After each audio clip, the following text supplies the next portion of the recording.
dis que ce qui se passe actuellement, c'est ça aussi, ce que Paul Biya a instauré dans le landerneau camerounais. C'est-à-dire qu'il a constitué, il a labellisé son irresponsabilité politique sur toutes les affaires de l'État.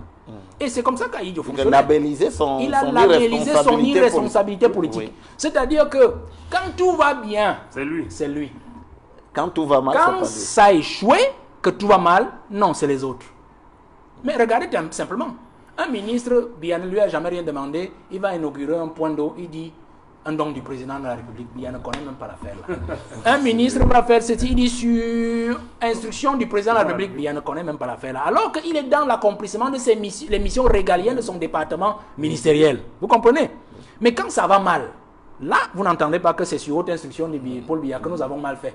Personne n'en parlera parce qu'en fait c'est leur responsabilité. Et c'est ça qui lui a toujours donné les coups de franche. Lorsqu'il faut par exemple les tancer, lorsqu'il faut les traiter de criminels économiques, d'inertes et tout ce que les d'apprentis sorciers. Parce qu'en fait, il a labellisé son irresponsabilité. Vous allez donc comprendre qu'un secrétaire général président de la République, à travers la délégation des signatures qu'il a, est justement celui qui supporte les coups. Parce qu'aujourd'hui, Biya a pu lui dire oralement, verbalement, demandez-leur de payer les honoraires du cabinet Jantet. Le secrétaire général le couche sur papier et répercute. Mais comme il n'était donc pas là quand Biya a donné cet ordre verbal, alors ceux qui estiment connaître mieux Paul Biya parce qu'ils sont ses amis disent le président ne peut pas avoir dit ça. Vous comprenez? Et voilà ce à quoi on arrive. Donc, le secrétaire général est effectivement celui qui souffre maintenant des hautes douleurs du président de la République. Et c'est ce qui fait que même si on élargit le débat, aujourd'hui, le Camerounais lambda, si vous leur dites que c'est Paul Biya le responsable de tout ce qui nous arrive, il va dire non. Parce qu'il va vous dire, c'est pas lui qui est ministre de ci, c'est pas lui qui est ministre de ça, c'est pas lui qui est le DG de l'eau, c'est pas lui qui est le directeur de la Sonamine, c'est pas lui qui est ceci. Il a nommé des gens. Mais vous avez beau dire aux Camerounais que c'est ce même Paul Biya dont vous ne voulez pas accepter la responsabilité et qui refuse quand même aussi de les changer. Non, il va vous dire, non, Paul Biya ne peut pas tout faire. Et puis vous voulez qu'il travaille avec qui? Vous voyez? Donc, cela est resté dans les esprits, M. Guizogo. C'est-à-dire cette labellisation de l'irresponsabilité qu'il a hérité du président Ahidjo. Bonjour les enfants, c'est papa. Mon mur est un asile psychiatrique, ciel ouvert, passe comme ça, Valère Bessala. Et ma salle d'attente est toujours bondée. Bienvenue à la clinique, les enfants. Je vais t'apprendre le langage du peuple de la résistance, Valère Bessala, parce que tu viens d'entrer dans le peuple de la résistance. Il ne nous amène pas les langages que vous aviez chez les Cabros Sardina, là-bas où tu étais avant. Ici, nous sommes le peuple de la résistance. Et ici, au niveau du peuple de la résistance, le bloc populaire, jamais, nous, on a imaginé un seul instant que ce qui se passe au Cameroun là n'est pas la faute de Paul Biya. Nous, jamais. Nous, jamais, Valère Bessala. Jamais, jamais, jamais. Si tu es venu ici 20 fois à la clinique, c'est toi qui viens de rentrer dans le camp du peuple de la résistance. Parce que tu étais encore chez les gens du grand écart. Tu faisais encore le grand écart parce que tu cherchais encore ta route. Je t'ai ramené ici à la clinique pour plusieurs raisons. La première raison que je t'ai ramené, c'est comment c'est que tu peux trouver que Ngongo a tort, machin a tort, mais Paul Biya, c'est lui qui doit venir sauver la jeunesse camerounaise. Je t'ai dit plusieurs fois ici que frère, non. Ok? C'est-à-dire que moi, je tiens à ce que vous respectiez les gens qui souffrent, que vous respectiez la douleur des gens. Si Boubou Nissak aujourd'hui est en prison, si Fogué aujourd'hui est en prison, si Awasomis pas aujourd'hui en prison, tu dois prononcer leur nom à chaque émission parce que ce sont les otages de la violence politique de Paul Biya. Tu dois les célébrer. Parce que si vous ne reconnaissez pas le sacrifice de ces gens, si vous ne reconnaissez pas le sacrifice de ces centaines et centaines de milliers, centaines de militants du MRC enfermés, qui sont encore enfermés aujourd'hui. Si vous ne comprenez pas et vous n'acceptez pas leur sacrifice et vous ne le remettez pas en valeur, vous n'êtes pas libre. Ça veut dire que vous avez toujours le virus à l'intérieur de vous. Ne soyez pas ces opposants qui ont un peu de jalousie, un peu de... Non, on ne discute pas la souffrance. Mais au jour d'aujourd'hui, tu vois, nous, au niveau du peuple de la résistance, on a toujours dit, tu viens d'arriver chez nous.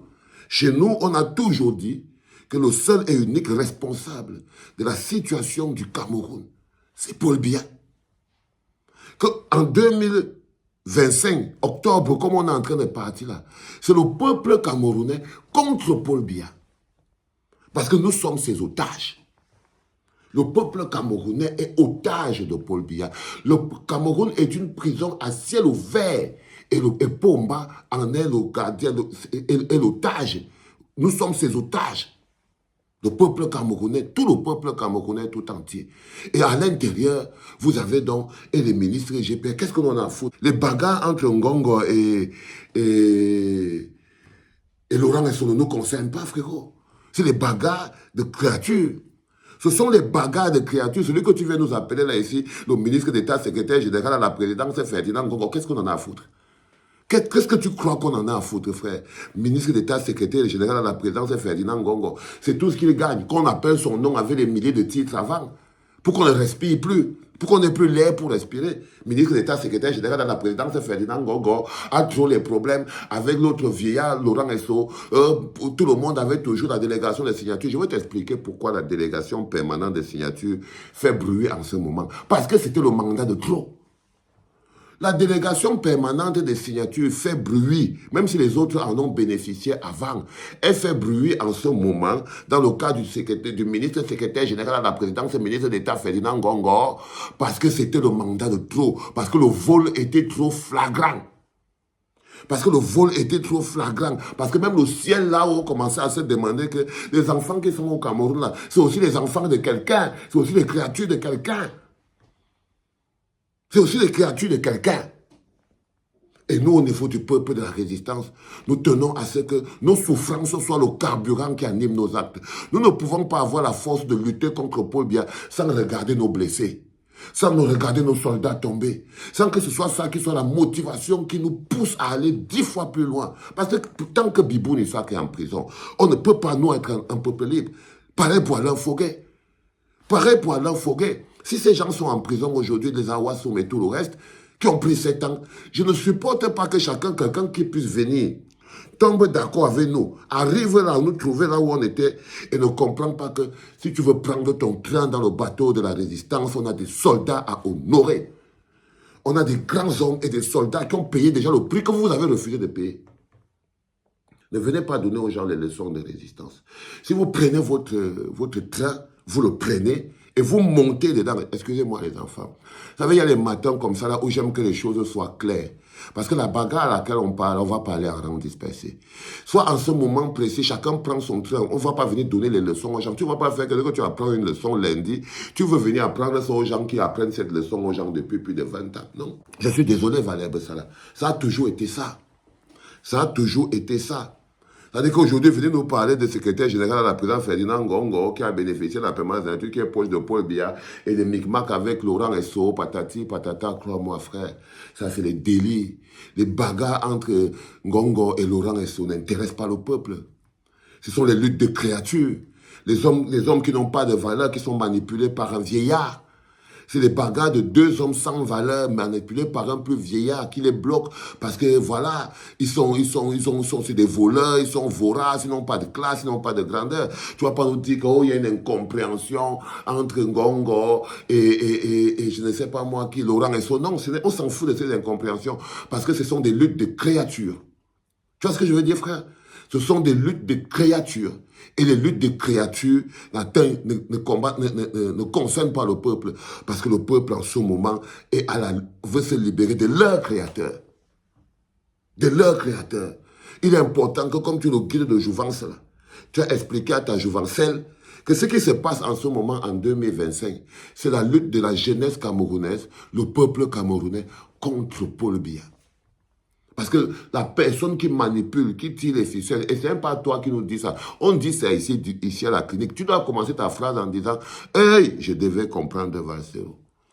C'est lui qui avait raison quand il disait que le seul problème du Cameroun, c'est Paul Biya. C'est comme ça que tu devais commencer ta phrase. Crois-moi, Valère Bessala. Tu devais commencer comme ça tu allais d'abord nous rendre notre bon droit de lutte que nous on a depuis. Parce que nous, c'est notre position depuis. C'est très important, je voulais te le faire comprendre en te disant, tu sais, quand tu rentres dans un bateau et que tu trouves les costauds soldats qui sont là et tout, parce que ça, on appelle ça le bateau de l'opposant radical, le bateau de l'opposition radicale, la fracture, la rupture avec Paul Biya. Tu viens de... Avant, tu étais des opposants républicains qui venaient encore un peu à nous casser les oreilles, qui appellent, oh, les autres doivent faire comme ça. Non. Maintenant, tu commences à muscler un peu, parce que là, tu commences à monter un peu la colline, le cœur qui part, kip. Quand tu seras prêt, opérationnel, ça va se savoir sur ton discours. Là, tu n'arrives pas à comprendre que Alain Foké, Bibou Nissak, Wassoum Mispam, tous les autres prisonniers politiques qui sont là-bas, sont des soldats et qui doivent être honorés à chaque prise de parole dans un plateau de télévision. Il faut que tu le comprennes. Dès que tu vas le comprendre, ton langage va être clair. Et dès que tu vas essayer de comprendre, heureusement que quand tu vas commencer à dire que, comme les gens disaient avant, que les valseurs le disaient avant, c'est eux qui avaient raison, je comprends. C'est vraiment Paul Biya le problème. Là où il dit c'est ça, ça a marché. Tu as compris, non? Et tu as croisé ma petite Mbongbendu là-bas à l'entrée. Tu as croisé Mbongbendu à l'entrée, non, fallait voir ça là. Elle est bien. Tu as vu. Mais elle travaille ici. Elle travaille, tu vois sans toucher. Vois sans toucher. Mbongbendu, vois sans toucher. Ah, tu vois sans toucher. Tu passes, tu traverses. Tu pars comme tu es venu, ok? Maintenant, tu sais. Allez, dégage, allez, ça. Les enfants, c'est le tout premier, le 7h en direct de la clinique parce qu'on a un break horaire. C'était papa.